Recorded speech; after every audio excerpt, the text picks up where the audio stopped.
So, you've watched a few videos and decided that Flames of War is the game for you. Good choice. But now you have the daunting task of trying to map out your first force. Before you go diving in and buying options, let's have a look at what you can actually do. Maybe you've already got an idea for a list, such as Fallschirmjäger supported with Ferdinands, but you aren't even sure if it's doable. Well, hopefully this video will help you to understand how to select a force and how the different books can be used with each other.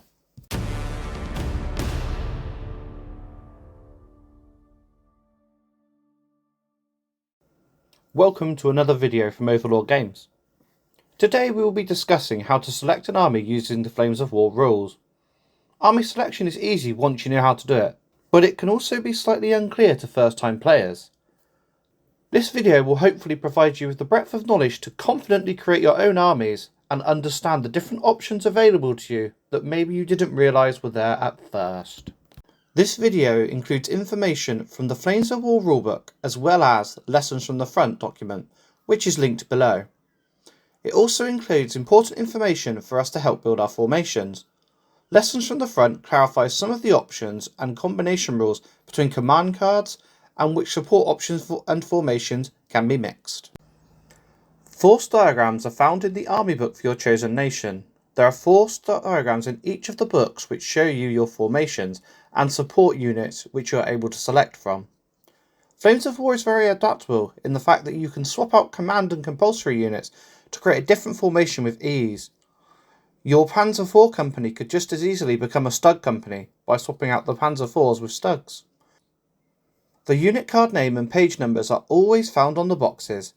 In the example used in this video, we're choosing from a Panzer III and IV mixed tank company. Within your formation, there are two types. There are black box units, which are compulsory units. These are your combat units, which include things like Panzer IVs, which are your main platoons. Then you have the grey boxes, which are optional platoons.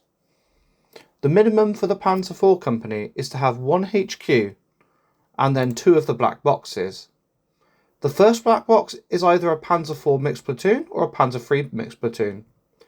You'll notice on the second one that it has both of those options again, but you could have also put in a Tiger tank platoon. Let's look at the Panzer IV mixed platoon. The Panzer IV mixed platoon has the option to have 3 to 5 tanks. These can be changed to Panzer IIIs for -1 point a model. Once I've selected what I want, I take the points and add them up and put the unit in my army list. As you can see, I've drafted myself a rough company. That's my main formation, my black box. Now let's look at what support units I can add to the formation diagram. Support units, or grey boxes, contain more powerful specialised units which are designed to fill different roles that your main formation may not fill. These units are liable to break if the rest of your formation is destroyed. The force diagram contains both formations and support choices. Support choices allow you to pick one per option. For example, if you chose the Vesper option from the artillery support area, you're unable to also choose a 1005 artillery as well. Some force diagrams may contain multiples of each option, so maybe there will be 2 selections for artillery involved. But in our case, there's only one. Some really important ones to note are the artillery, anti-tank and reconnaissance. Make sure you don't leave home without a unit that's reconnaissance for spearhead.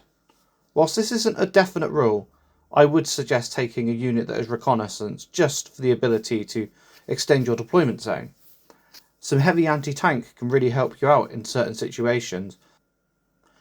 Units such as the PaK 43 and 88 anti-tank gun are located in this area. Finally, artillery options from the artillery support will help you to dig infantry out of positions, so make sure you give them a real consideration. In Flames of War, you can select allied formations or allied units as support. So for example, you could take some Hungarians to support your Germans, as long as it's the same period, mid-war, late war or early war. You can only take from the main formations and not the grey box formations. For example, I couldn't bring one of the Nebelwerfers into another list from this option. However, if I wanted to, I could add units from the Bulge book as long as they're main formations, so I could bring a unit of King Tigers if I wanted to. The first task really is to select a force diagram. Once you've done that, you're then going to select your main formation. All of the support units have to come from the main force diagram, but you can bring allied units in from other books. How you mix and match is up to you. If you're playing a 100 points game against someone, why not? Let's go nuts. Mix everything you can if you want to. However, if you're playing historically, the books do an alright job of putting the units in the right places.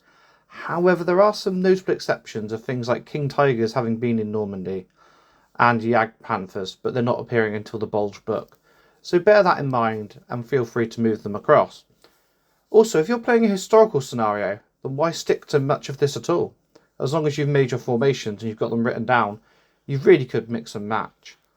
But I guess this video really has been more focused upon making a 100-point list and then throwing it down. I hope this video has been helpful to you and has talked you through the different ways to make your army list and the different diagrams you need to follow. Feel free to post any questions in the comments and don't forget to like, share and subscribe the video. Thank you for listening to Overlord Games. See you soon.